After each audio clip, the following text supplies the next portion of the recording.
All right. We had a little bit of some technical difficulties. I apologize. Some technical difficulties.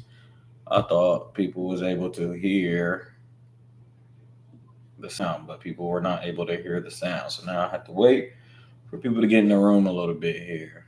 Okay, let's edit this up. Let's edit this up. I think we're all good here. We're all good here. We are all good. Boom. Damn, I can't believe nobody can hear the volume now. Let's see. Can't share the screen. Let's turn this up. Gosh, you pepper when I'm doing pasta. Peekaboo. Yeah. Changes saved. And do live chats. Okay, copy this. Boom, boom, boom. Okay, edit this post. Okay.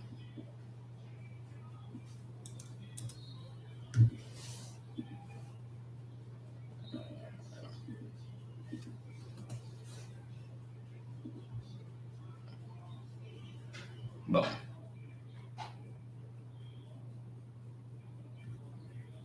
Hold on.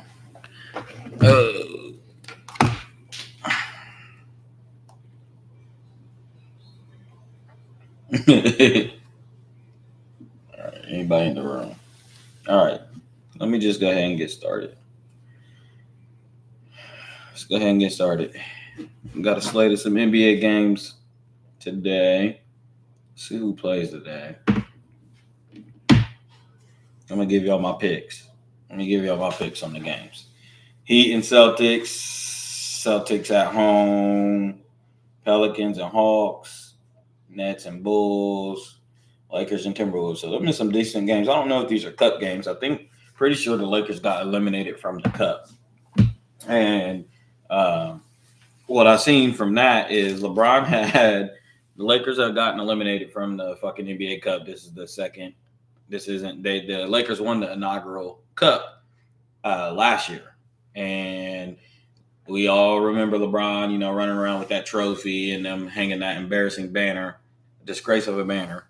But now they lost this year and they're eliminated from the cup. I don't even think they made it past the preliminary rounds. And LeBron came and made a statement and said that he really doesn't care about these tournaments. So, like, boy, just tell us that Adam Silver paid you to promote that damn tournament last year. I just get so sick of these people, bro. Like they act like they don't realize that we're in the internet era. That like we literally see y'all. You know what I'm saying? Like everything y'all do is watched with an eagle eye at this point. And then like how could you in one fucking instance say, celebrate that in season tournament last year? And like if y'all remember, they were so fucking geeked. And granted, people made money and like, the 12th man on the roster, 13th man on the roster and stuff, I think they made $500,000 or so. So shout out to them. That's dope. That's raw. I'm obviously not a fan of the NBA Cup at all. Even the whole enticing with the money, that being the prize. I mean, I think that's partially the problem. We're starting to see that seep into college sports now with the pay, which I had on my one of my live streams that I talked about, where I felt like we would see a deterioration in college sports very soon. Not that I don't want these brothers to go get a bag. I'm all for people getting their bag and stuff, but there is a fine line. And the reality of the situation is the sport is essentially going to take a hit from that. So with basketball, them being enticed with an extra $500,000 or $250,000, I mean, it's like how much more can we give them? I mean, the NBA is dealing. The NBA has more inflation than we do as a country. The NBA has the worst inflation, bro. As the market continues to go up for the NBA and their players, the quality continues to go down. Less viewers. I was watching the Lakers and Jazz yesterday, and now, granted, it was coming out of halftime, but when I tell you this arena was fucking empty, it was it was like alarmingly empty. And I remember hearing a quote from Larry Bird a long time ago saying that part of being a legend, part of being, great is leaving the game better than you found it. And I think that that's where LeBron James has fallen short. He inherited a pretty decent, pretty good NBA. We had Iverson, T-Mac, Kobe, Shaq, Duncan, all those guys, KG, Dirk, some of those guys. And then the old guard was kind of leaving out the Malones, the Paytons, Stockton, Hakeem, all those guys was kind of fizzling out as the new guard was kind of taking over. And I think the new guard did a damn good job. They tried to break Yao Ming. All the international stars came. Steve Nash was a really, really big star. I know we're really, really, really, really far removed, 15 years removed from that kind of era and stuff. Really longer than that. But Steve Nash was a very, very, very big star in the NBA, and he helped with ratings. That Phoenix Suns team was really, really, really fun to watch. They ran the 7 seconds or less offense with Mike D'Antoni. It was a beautiful brand of basketball to watch.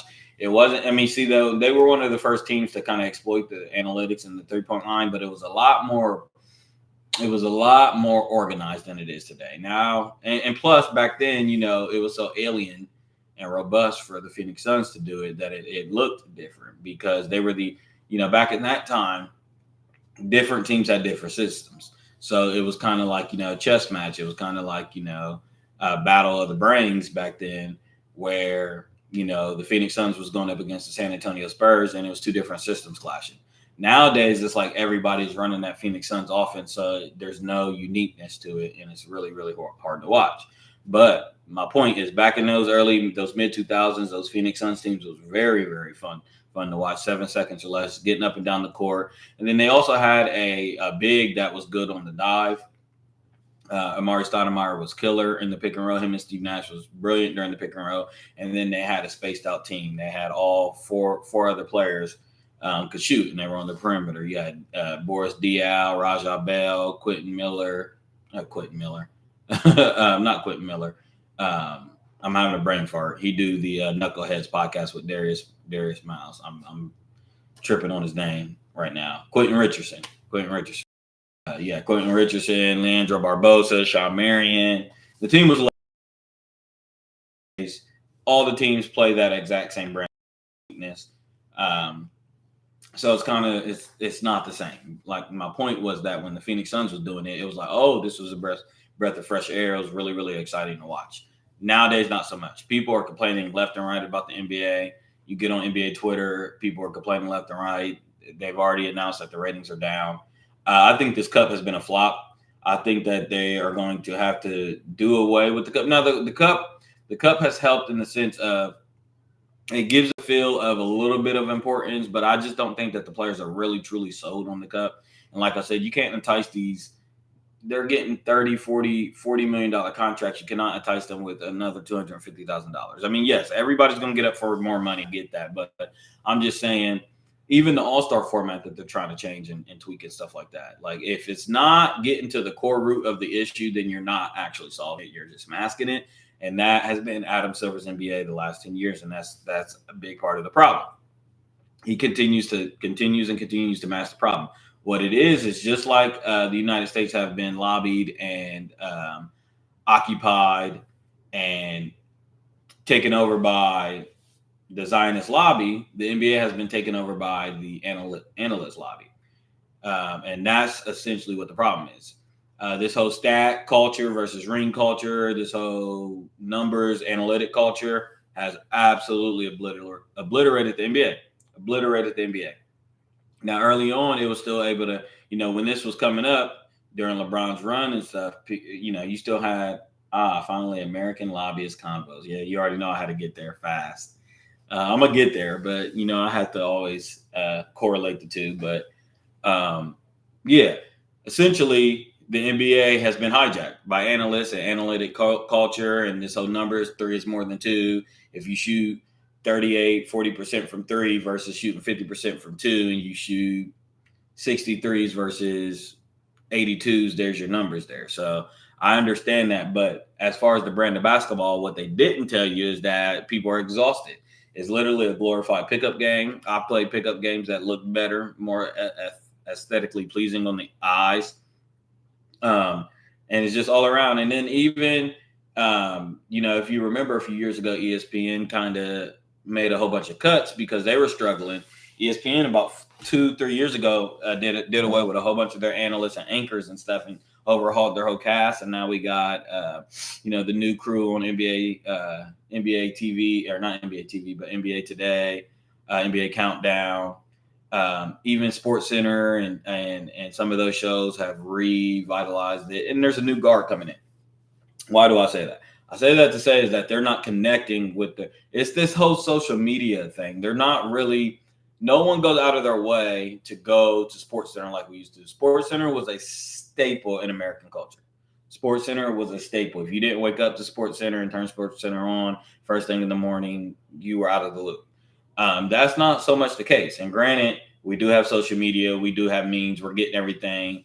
It's just really a archaic formula that Sports Center is now. So it's kind of working its way out of the culture, not as big of a deal. But they are shooting themselves in the foot by having these horrible anchors and stuff. Malika Andrews, she's fine as can be, but she's not good. She's not good. She's no good. You could just see the puppeteering that ESPN does. Even on shows like First Take has fallen completely off the fucking map.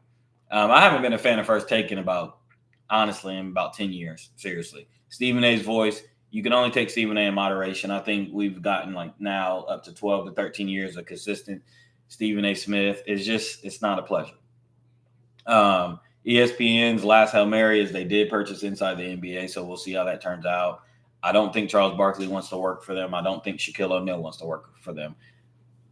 Main point is that the NFL is fucking coming. The NFL is trying to gather up all the market. They are trying to dominate the whole market. We know that they do Monday Night Football, Thursday Night Football. Sunday obviously has always been theirs. They've tried Saturday and they've tried Friday Night Football as well. So it's a big problem for the NBA, especially during this time.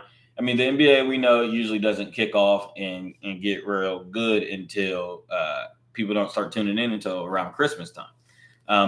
And that's why Adam Silver went ahead and did with the NBA Cup at the time he did to kind of bolster those ratings and kind of subside it until Christmas starts.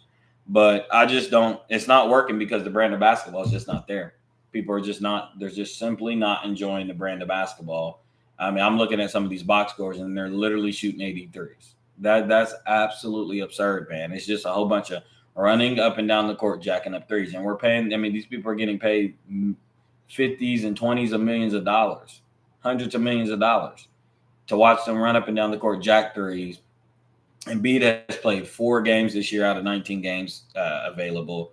Stars are sitting out left and right. I mean, it's just a bad time for my beloved NBA, man. I mean, I've been ready for an overhaul for a long time. I wish the Players Association, I mean, they would never do anything about Adam Silver because he's a players commissioner, but I don't think he's the commissioner for the job, man. He doesn't do a good job. You got to just think about all the changes he has made in his short little stint in the NBA. And to me, somebody that kind of looks at shit a certain way, that's not good to me. I mean, you're tweaking and you're for a model that was working so consistently. The NBA was part of culture, man. And for a model that was working so consistently, Adam Silver has gone in and had to tweak so many things with the NBA. I mean, he started with the All-Star game. He started with the in-season tournament. And then he also started with the not the in-season tournament, but the play-in games. The play-in games to give people extra spots. I mean, it's all this little niche, like low bush things that he's doing to try to help with the fact that people aren't enjoying the NBA as much anymore. Now, granted, the NBA is a very, very global sport. Basketball itself, I should say, is a very global sport. So, you got everything going there. And another part of the NBA struggling is the Europeans have taken over. They have snatched the American chain. That's a part of the problem here, is that we haven't developed a real great American player in a long, long time. Now, we got the good American players. We got Jason Tatum's of the world, Anthony Edwards, Ja Morant. But in comparison to their counterparts of Luka Doncic, Giannis Antetokounmpo, Nikola Jokic, there's just no comparison. and then those guys aren't even really marketable. They're not marketable. The NBA hasn't had like an Allen Iverson or like a Michael Jordan or LeBron James or one of those Shaquille O'Neal, one of those household names, American household names that are boom. You could put them into pop culture, commercials, brand deals, all types of movies, all types of stuff to really hold the sport together. So that's the business aspect, the marketing aspect of it. Like I said, I always continue to focus on the X and O's and the basketball part of it, and I've been an avid NBA fan, rabid NBA fan. I've held an NBA League Pass for over 10 years straight. I've watched damn near all NBA games 24/7, and I do not tune in to NBA games but barely anymore. Literally, but barely. So, Adam Silver, kudos to you. You did it again. Another thing, you're changing the NBA All-Star game. Your beloved Lakers have been eliminated from the cup. LeBron said he does not give a fuck about this tournament. We know he does not, but he did last year when he won it. But all of a sudden, LeBron does not give a fuck about this tournament.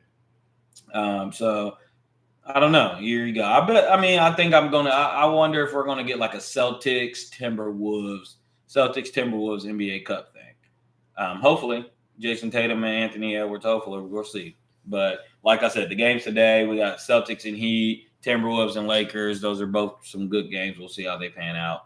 I don't have a little sponsorship for Prize Picks, guys. So, hey, I can't tell y'all what to pick or anything like that. But just saying there is some good games. So the NFL has a horrible game on. Broncos and Browns. That's a horrible Monday night game. Absolutely dreadful. I'm not tuned into that. I might just stay on stream the whole fucking time.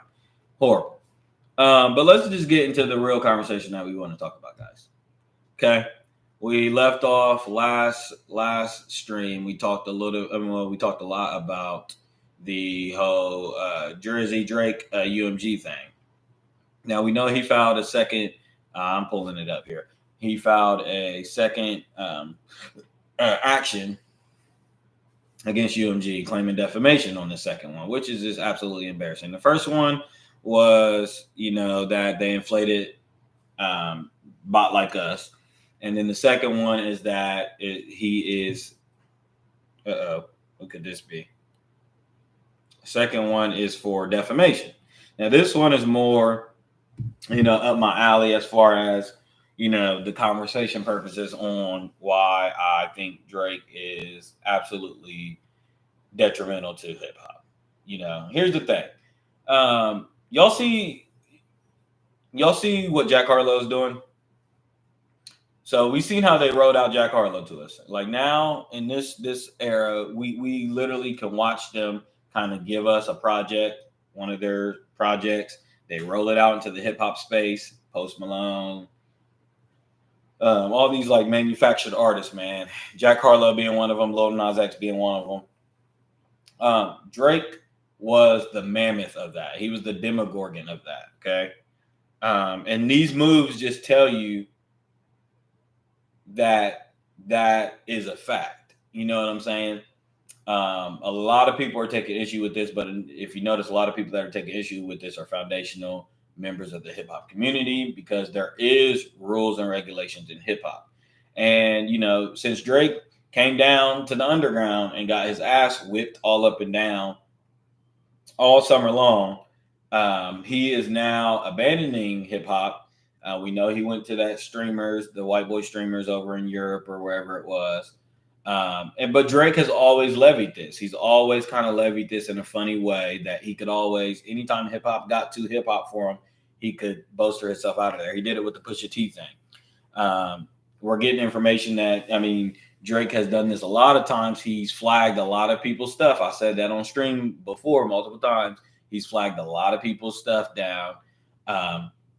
Usually, anytime something that comes out that's detrimental to Drake, it has to be approved by UMG. It has to be approved by Drake, or he tries to flag it down. In this case, he obviously met his match, which one takeaway that I want people to take away from this is that, do you guys remember early on in the beef, the talk around it was that, Kendrick was such a severe underdog because people did not understand that he had the power that he had. I did. People did not. So now all of a sudden, fast forward to 8 months later, after this epic, I mean, historic ass whooping. We haven't seen an ass whooping like this handed out since Walker Texas Ranger was walking around. You know what I'm saying? Like it's been a clean sweep, a clean sweep. I mean, Kendrick has beat him in every facet of this beef. Every step of the way, every chess move, everything has been in favor of Kendrick Lamar. I don't think there's been one move that Drake has made, except this move that I kind of want to break down, where um, he's made even a bivy of a move up to what Kendrick was doing. Why do I say that? I say that because people were acting like Drake has so much backing, so much power in this industry that they were looking at everybody like, yeah, right, like Kendrick, yeah, right. How's he gonna divvy up with Drake? Like, how's this gonna work? And like I said, now fast forward, now this is what happens. You know what I'm saying? Me and Hunter talked about it before about Michael Jordan's competition. You know, when a GOAT or somebody great beats their competition so bad, it makes their competition look weaker than what they actually were. I also knew that people eventually in history, people are going to say, when it comes to the Kendrick conversation, they're going to say, oh, well, you just beat Drake in a battle and Drake's not, what's Drake? But that's because Kendrick has changed the narrative around Drake. But during the time and before the time, this is a big trophy to have hung up on your wall. You know, y'all told me Drake was unbeatable. Y'all said Drake was the boy and the guy. You know what I'm saying? So now that he gets his ass whooped up and down, it's all of a sudden the narrative changed where, oh, it's bots, or, Kendrick is a pawn and he got UMG's backing. Well, like, no, y'all didn't account for that. These savvy people, DJ Academics, I really want to pull it up. Like, industry insider that I thought you got all the information, fat boy. I thought fat ass had all the information, but all of a sudden now it's some shock to everybody that, Kendrick got a lot of pulling power. Well, duh, you guys don't fucking pay attention enough. Okay. Let me tell you what the fuck is going on. Okay. That's why y'all come here. I call y'all the savvy listeners. Okay. Kendrick is a hired hitman. But I told y'all that already. Drake is now barking up the wrong tree, and this tree is going to fall on him. We are seeing the elimination of Drake, not of Aubrey Graham, of Drake. This character arc of Drake, this musician, this Drake, we're seeing the elimination. That's done. Your 15-year run, that's done. Finito. Gosh. In the next few months, Kendrick said on Meet the Grams that raids was coming soon. They was going to raid the houses and shit soon. And I'm telling you, all the shit that UMG has protected Drake for, he settled a lot of cases. He settled some sexual assault cases. There's a lot of other crimes that he's been involved with, allegedly. And UMG has had the powerful backing and stuff, because you got to understand all the entities that UMG controls. Also, another thing is, if you guys think like UMG like owns stuff like Complex, the film industries, all types of stuff. If you guys don't think, not only does UMG have lawyers on retainer, not only does UMG have the best lawyers in the world, but these guys actually move the needle enough to have judges on their side. Okay. Like, people always fail to kind of forget that that's an aspect in having power, especially when you own a monopoly in 80% of the market. They own 85% of the market in music. Okay.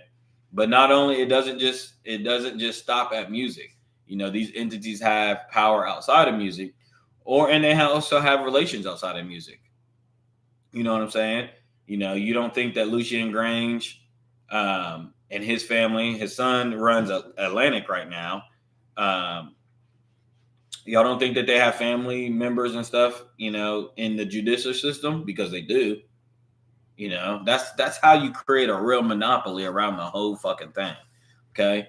So it's not ironic that this weekend we got news out of the Florida courts that Drake was now listed as He was listed again as a suspect in the XXXTentacion murder. Okay. They're trying to dig up that dirt. This is not a coincidence. This is all by happenstance. I'm telling you guys, Drake is going to be in an uphill battle. We will see smear campaigns. We will see it all. We'll see it all.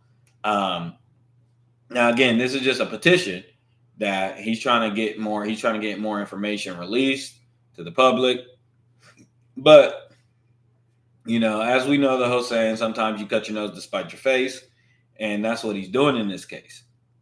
Now, granted, I know Drake has great lawyers. I'm sure they've thought through all of the scenarios, and I'm sure somebody's, put it to his attention. Well, hey, Drake, you don't think that, you barking up this tree or going this angle and trying to ask for this isn't going to come back and bite you in the ass. I'm sure that they've kind of visited those scenarios. But what I see is scorched earth. I see a man that's in scorched earth mode because he has to do something to stop the momentum. And this was his ultimate red button. He has to do something to stop the momentum of Not Like Us. And what did he do? It drops this lawsuit or the petition, the actions file, drops during Kendrick's album mode.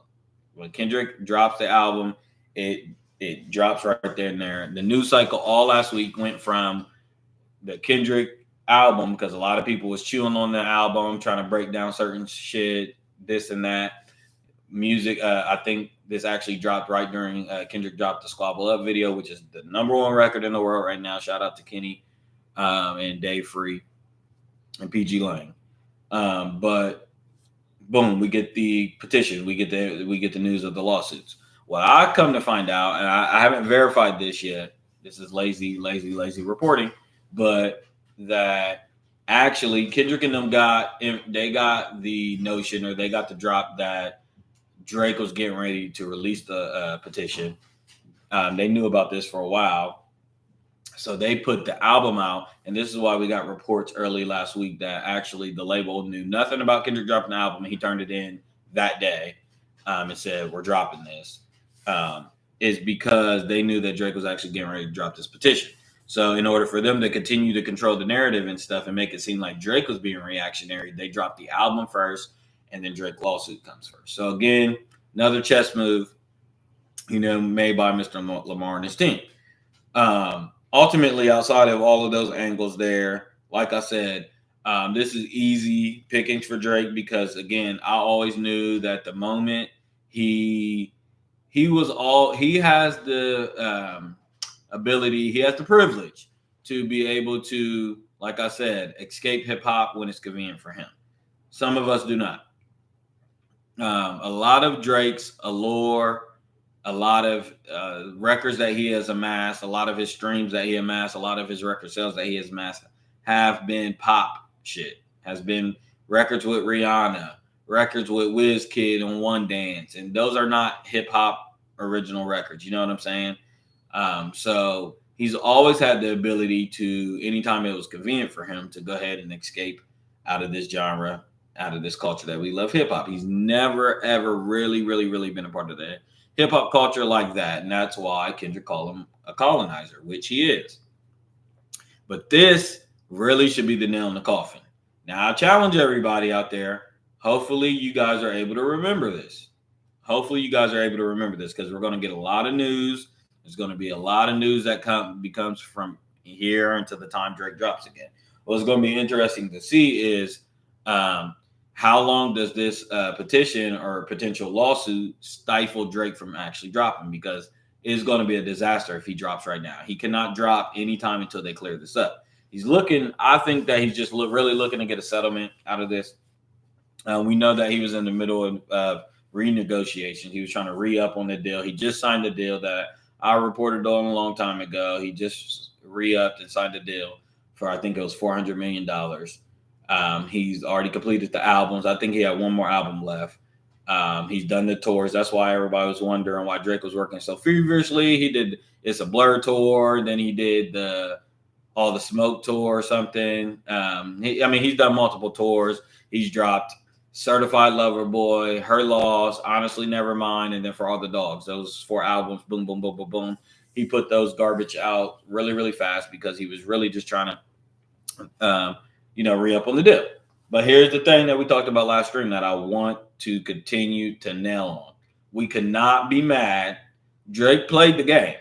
He played the game. You see, if this is a business game and UMG is seeing Drake's move, they were reportedly they were not happy about him continuously dropping collab albums. He was turning in bullshit projects. Let's just be real. This was no Frank Ocean move. He was giving them bullshit filler projects, a lot of songs, so he could stream. That's why a lot of these records, I think Certified Lover Boy was a double disc. For All the Dogs had about 18 to 20 songs. Her Loss, Honestly Nevermind. It goes on and on. Yada, yada, yada, yada, yada. You know what I'm saying? But UMG is like, nah, bro. You're not recouping how we want you to recoup for real. Now, do we like when labels control that? No. Typically, no. But is Drake one of mine? Nope. So I don't care. I don't care. They could do him how he wants. And plus, my point is that Drake was playing the game. He was doing his finesse on his side. He was trying to, it's like, a game of cat and mouse. It's a game of chicken. It's a game of can the chicken cross the road. And I just think he got smacked. He got smacked. UMG was just like, all right, bet. You're in your last deal. It's up this year. It's up this year. And can you beat the final boss? UMG was like, beat the final boss. Beat the final boss, Drake. You beat the final boss, bro. If Drake would have done what he would have done, and he's alleging that they bought at the record and did this and promo, dog, you was losing that beef from the moment Kendrick dropped Euphoria. You were in the back seat position. Okay? That's just what it was. You and your little bot army and your delusional cult fans would have tried to, been able to manipulate the narrative. If it was a little bit closer, you ought to have been. No, he beat you in such fashion. That's why you are mad. And that's why you're suing, because he beat you in such fashion that it's undeniable. You got an undeniable ass whooping that we have not seen in our lifetime ever. Okay, that's what happened. And you sued because you got your ass whooped all up and down from Central to Compton to Watts. No, you just got crip walk on. And then they did the pop out. They did videos. They just crip walked all over you. I mean, your stock couldn't be lower right now. I mean, you dropped, like I said, 19 songs on your own Instagram, on your burner account, plot twist and shit, just to kind of test the market and to let UMG know that what's going on with you. But none of them stuck because they didn't get behind them. So you have an uphill fight. And like I said, beat the final boss, man. You wanted to play your game. You wanted to give us collab projects. You wanted to give us shitty projects. You wanted to give us shitty double albums. And the other thing, his stock couldn't be lower. And the other thing is that we cannot forget that you are the one to bark up these trees. You started the dissing on Certified Lover Boy, bro. You was going at Kanye. You was going at Kim Kardashian. You sneak diss Kendrick all up and down the record. You was sneak dissing Serena Williams and her husband. You was sneak dissing Rihanna. Then you're attacking Whitney. Then you're attacking SZA. You're just attacking everybody on Her Loss. And you and 21 Savage sneak dissing Mr. Moran, the Big Steppers. So I don't feel bad at all, man. I don't feel bad at all. I hope you get your out.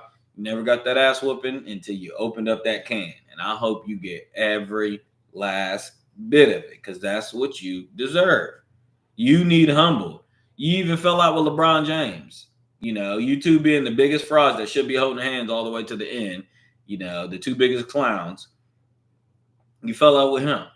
You fell out with everybody. You don't got no friends in the industry. But like, who's to blame, man? Who's to blame? You the one that's reportedly told Metro Boomin, I don't care about your dead mom. Give me the beat. You the one that fucked on DJ Drama's girl. You the one that fucked on Wayne's girl. You the one that was fucking on Future's girl. You the one that was trying to, split Whitney and Kendrick. You the one that was trying to split Virginia and Pusha T's wife. You the one. And the other conversation is that, like I said, live stream, Kanye multiple times has reached out to try to help you. Jay-Z has tried to help you multiple times, but you thought you had them boys in your back pocket. You said that you and Lucian Granger was like Kobe and Shaquille O'Neal. Fuck, you look like signing a deal. When you and Lucian, that Tatted Wayne line is so crazy now. Yeah. Yeah, you having those tattoos, you even having a tattoo of LeBron James is so goddamn embarrassing. But you've been like that. You got so many famous people's tattoos, bro. You've never had a real friend. That's been your problem your whole life. You've never had a real friend. Chubbs is not your real friend. Like these niggas that you surround yourself with are not your real friends, bro. They would have told you not to get fucking pigtails and to stop doing those fucking duck lips. You know what I'm saying? I'm just here to tell you, bro. You barking up the wrong tree. You don't got the power that you think you have. You just don't. You just don't, man. And so if they prove, like I said, what's the gain for you? I mean, I think you're really just looking for a monetary gain. I think that you're done. I think that you know that I mean, because coming out and doing this lawsuit thing, obviously, in terms of hip hop culture and stuff, you will never be looked at again in the right, correct light. You know, Kendrick really assassinated your character. He literally assassinated your whole character. The Drake character, that's done. This whole mobster, that character, that dude is done. You're back to Jimmy, wheelchair Jimmy. You know what I'm saying? Like you're back to Aubrey Graham. You're back to 2011 Drake that we knew when you had to come up and team up with Wayne and Ross and all them to get this image. Like you're back to that character in hip hop's life. That just is what it is. And yeah, you got a few straggler fans that are out there still remaining trying to defend you. You need to come out and say something for your fans. They've been defending you. They've been working hard day and night on Twitter, on X, and on Facebook, on social media accounts. We see all the bots. We see all the forced hate that you guys are giving Kendrick in his album and anything he does. Forced hate comments, forced hate, forced hate, forced hate.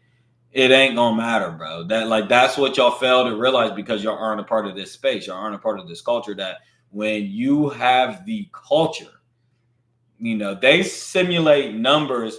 You know, we're talking about these labels and these big companies and stuff. All they do is assimilate numbers and read numbers off of charts and gather data and stuff like that. They don't understand that it's the people that move the culture that dictate the numbers, actually.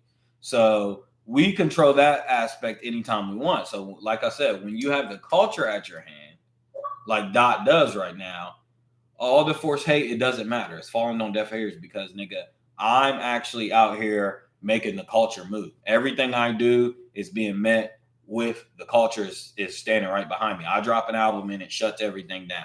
I drop an album, people's talking about the actual album. They're not just talking about the drama. Before you dropped your little lawsuit, people were talking about the album. We haven't seen people talk about an album like on podcasts and stuff like that since Kendrick's last project. Anytime Drake drops an album, it's really about the drama. It's really, you know, about the numbers and stuff like that. When it's a Dot album, we are sitting down talking about, oh no, what's it? I'm hearing niggas break down Reincarnated, verse for verse, line for line. I'm hearing niggas talk about the West Coast sound. I'm hearing niggas talk about the dancing. I'm hearing niggas talk about the bars. That's the difference. That's having the culture at your hand. That's something you don't know nothing about.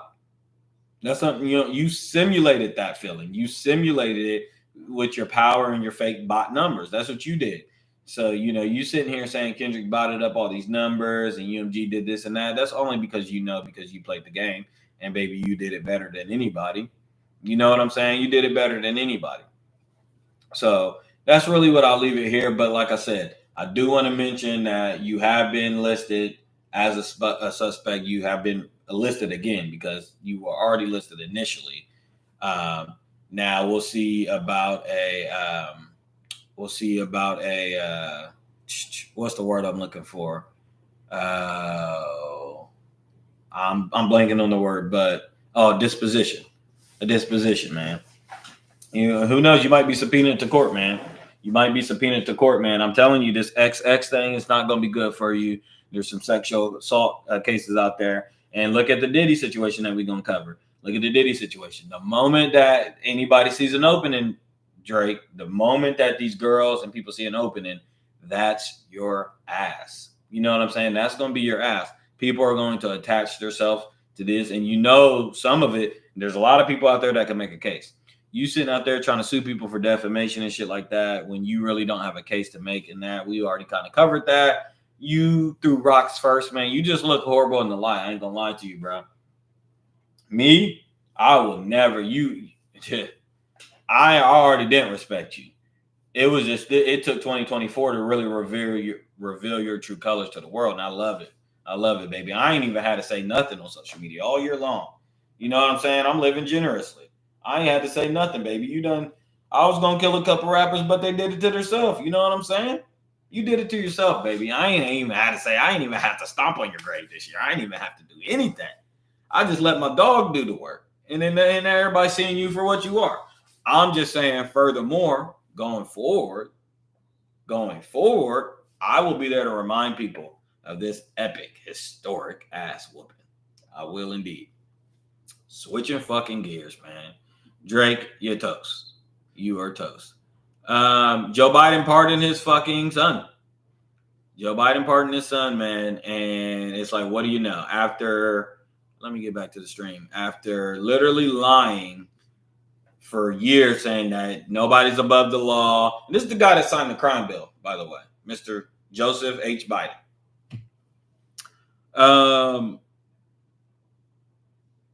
Yeah, you didn't see that? Joe, he pardoned Hunter Biden.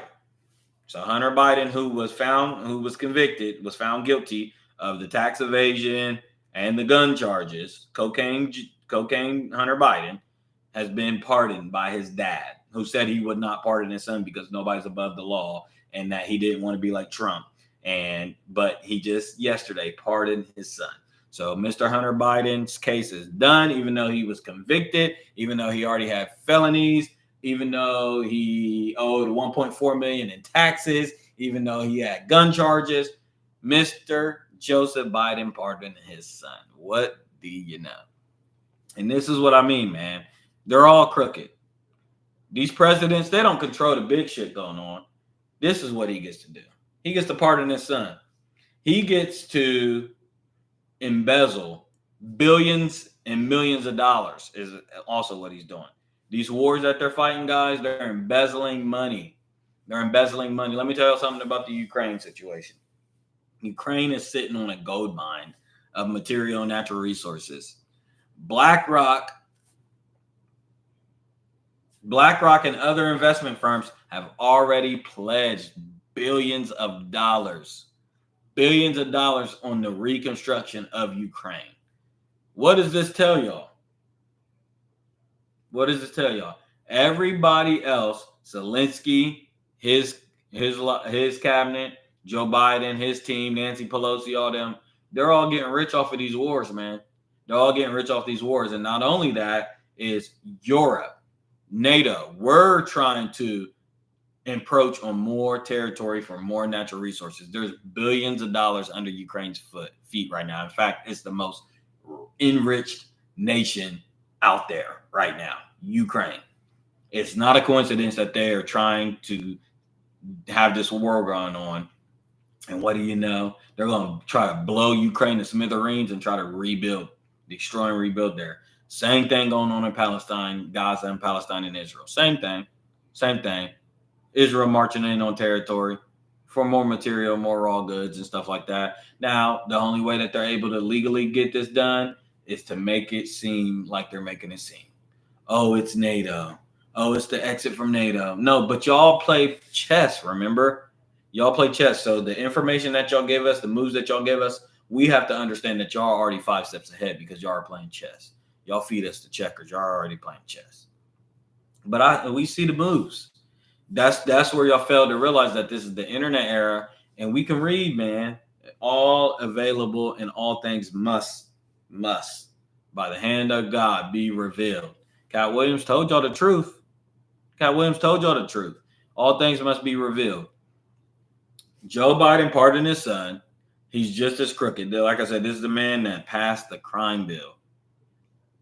And put millions of blacks, millions of fathers in jails, millions of people in jail. You know, meanwhile, his sons, cracking and coking. Hunter Biden, the only surviving son, he had another son that died and passed away, cracking and coking. The whole family cracking and coking. And we already talked about they found coke in the White House, and they still don't want to bark up that tree. Nobody wants to own up to it. When we all know it was Hunter Biden's, and if it wasn't Hunter's, it might have been Kamala. Y'all been seeing Kamala? Anybody been seeing Kamala? She looks a mess, man. She looked like she done had a fucking midlife crisis, man. I can't believe they let that woman get on that motherfucking camera with her hair all crazy looking. Her edges was looking all fucked up, burnt ends and shit. She looked drunk. She looked drunk as a skunk. She just looked tired, bags under her eyes. She actually started to look like she was aging. It's just all so corrupt, man. It's all so corrupt, man. And then we got, just right on cue, Mr. Donald J. Trump's, his whole cabinet, they're back in the Israel lobby and stuff like that. Same old. The head of our FBI,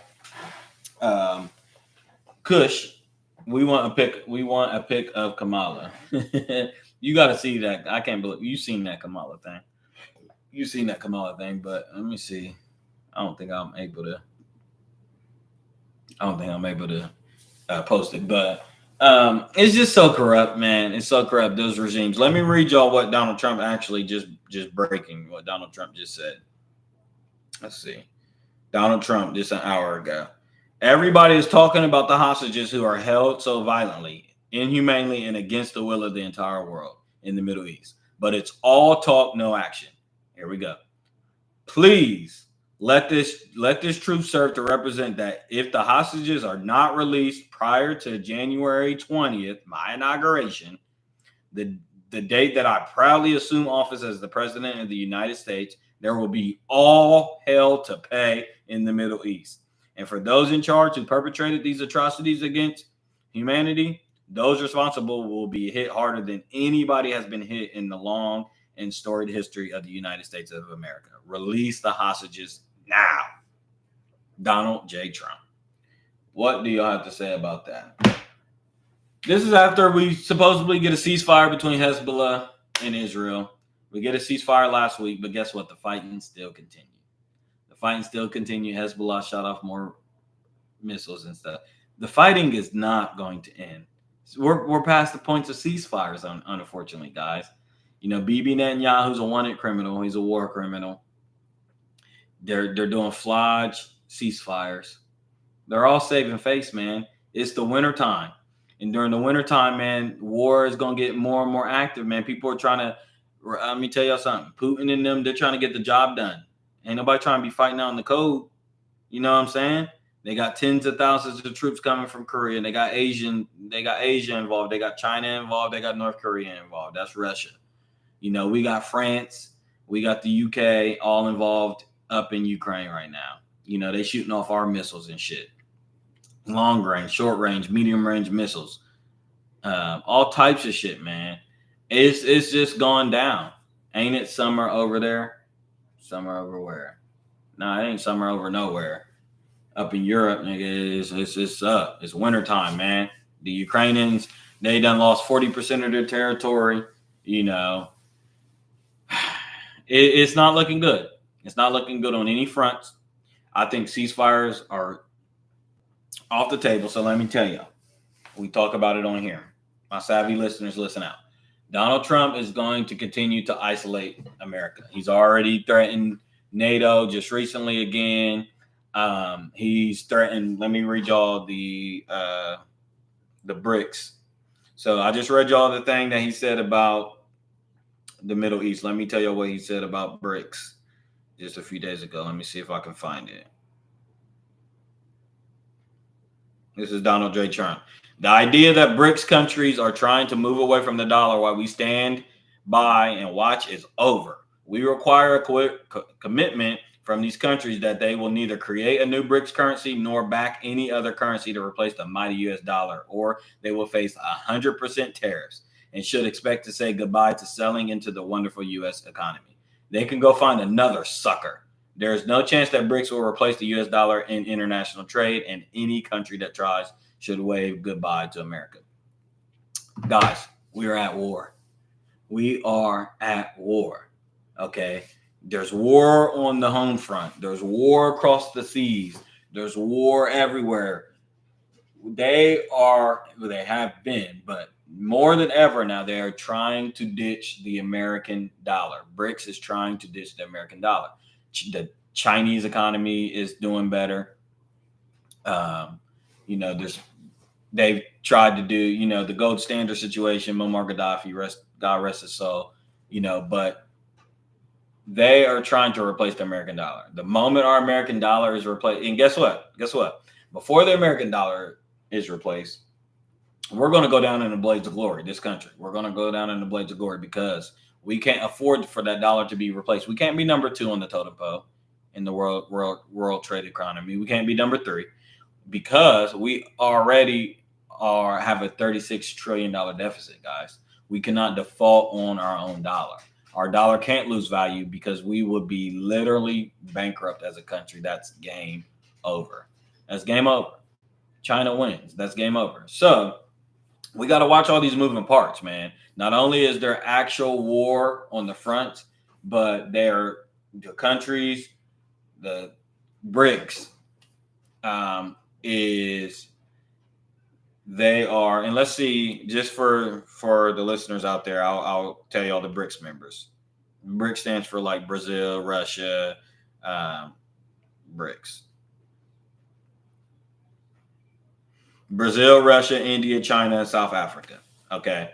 There's other members in BRICS, but that's, a lot of them. And BRICS, because we got NATO and stuff, but that's, European. Now, BRICS is, like I said, Brazil, Russia, India, China, and South Africa. That's a conglomerate right there. So if they're working on, and they've been working on a different economy for 50 years now. But we're at the brink where they're really, really, really considering ditching us to go with a different form of currency. So Trump could talk about all these tariffs and think he's placing 100% tariffs on Chinese goods and all this stuff and stuff like that. But, we are in some serious shit because I'm telling y'all, usually in the past, what we've done when they've talked about, converting over to different currencies and stuff, we just gone over and whacked. We done whacked people. Oh, Fidel Castro, whacked. Muammar Gaddafi, whacked. You got people, Iran's old leaders and stuff, whacked. Soviet Union, whacked. We just get people whacked. All the African leaders, they got whacked. They got taken out. You know what I'm saying? So in the past, we've always had ways and means to kind of get involved into a country's domestic affairs and stuff like that to overthrow their government, and then we stay on top. Our economy stays on top. But we're spread out too thin right now. We're literally fighting a war on 2 fronts right now. We're literally on the brink of World War III. We can't afford for them to be talking about ditching the American dollar. So we're in a world of hurt right now. And I'm just saying, essentially what's going to happen is America's going to bunker down. Donald Trump's going to get us to bunker down. We are going to become an isolationist country. We are going to limit our trade. We're going to be isolated. He is going to pass tariffs. We're going to be we're already enemy number 1. But as far as currency and trade, we're going to become enemy number 1. And it's going to open us up into an attack on U.S. soil. That is confirmed. Y'all can book it. Okay? Y'all can book it. There's a lot more going on at the same time, man. There's a lot more going on at the same time. We're seeing an uptick in UFO reports and stuff. That story is stimulating right now, really, really, really big. I mean, a lot of people are saying that they're just preparing us for an invasion. I mean, who knows? I don't want to be too conspiratorial, but I'm just saying there's a lot of conversations to be paying attention to. I don't want to spend too much longer on that. The Diddy situation is very interesting. Let me pull that up here. There's another lawsuit that was filed and conjured just this past weekend. I think it was like $18 million lawsuit for him dangling a woman over a balcony. We know that last week he got denied bail the 3rd time.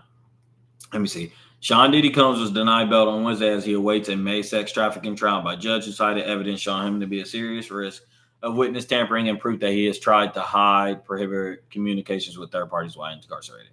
Yeah, so we've heard stories that Diddy has been doing all types of shit while he's in jail. I mean, Diddy has a lot of connections and a lot of power.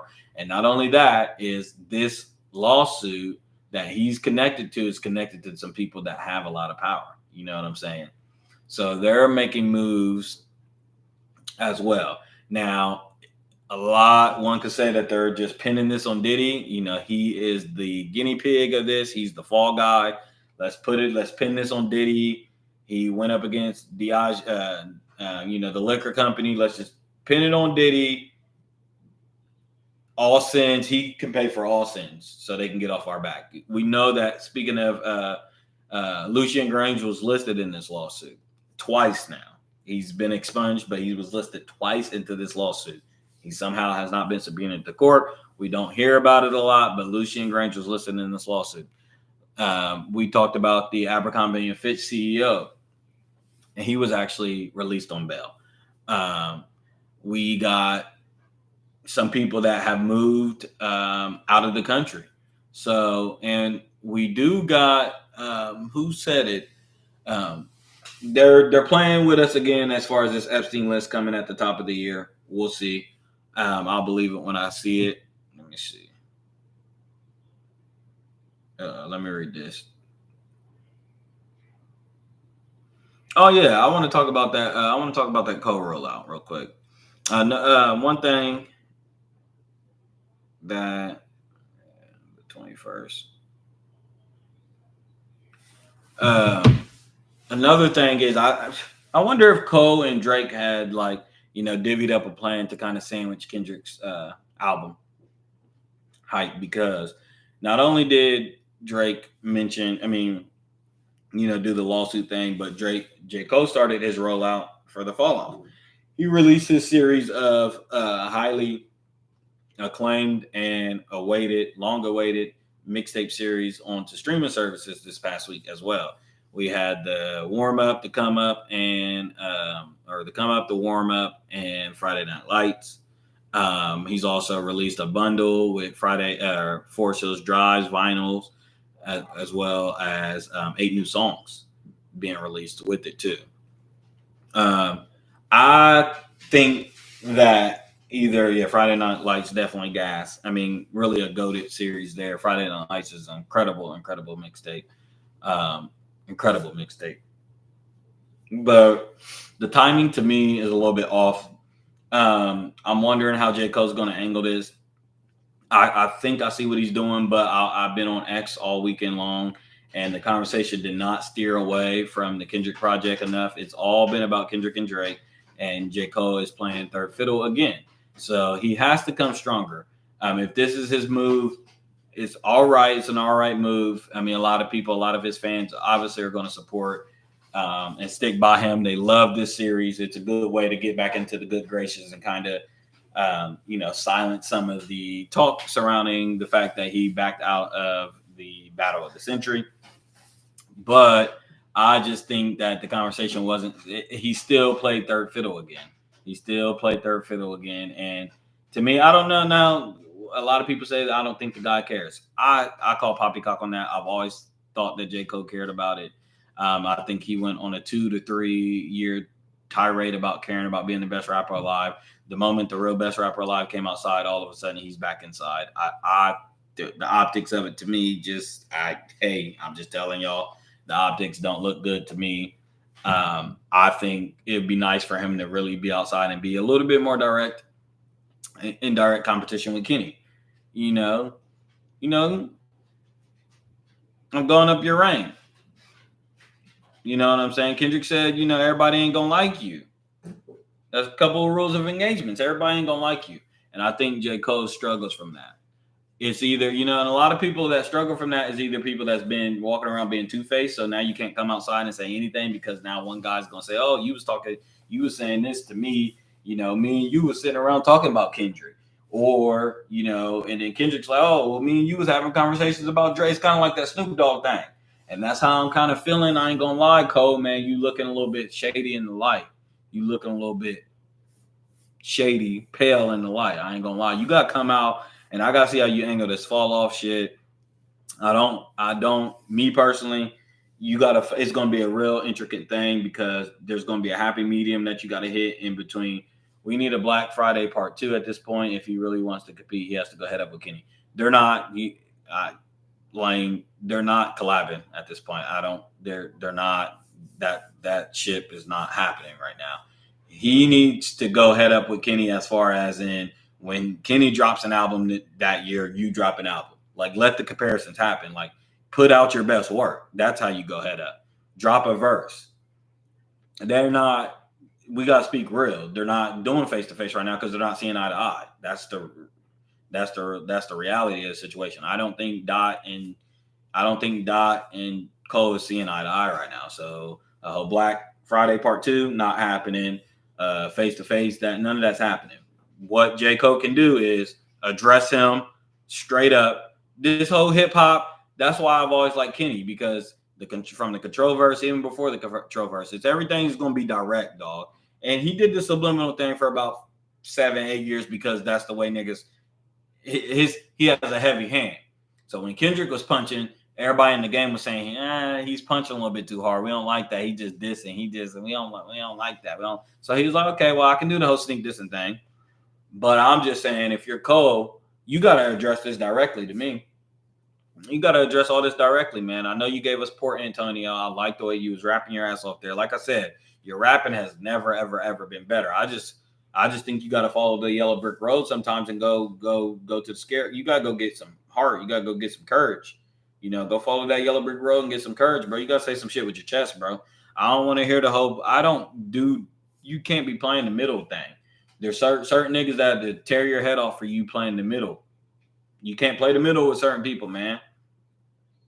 You can't play the middle. And I think it's smoke right now, man. I think it's smoke. And I'm just saying, in order for you to really not look funny in the light to me, is you got to really answer the call and answer the smoke, man. It is not going to be a mudslinging competition between you and Kendrick. It never was going to be that. So I never liked that you thought that it was going to be, let me back out, or I don't want to do the whole bot thing.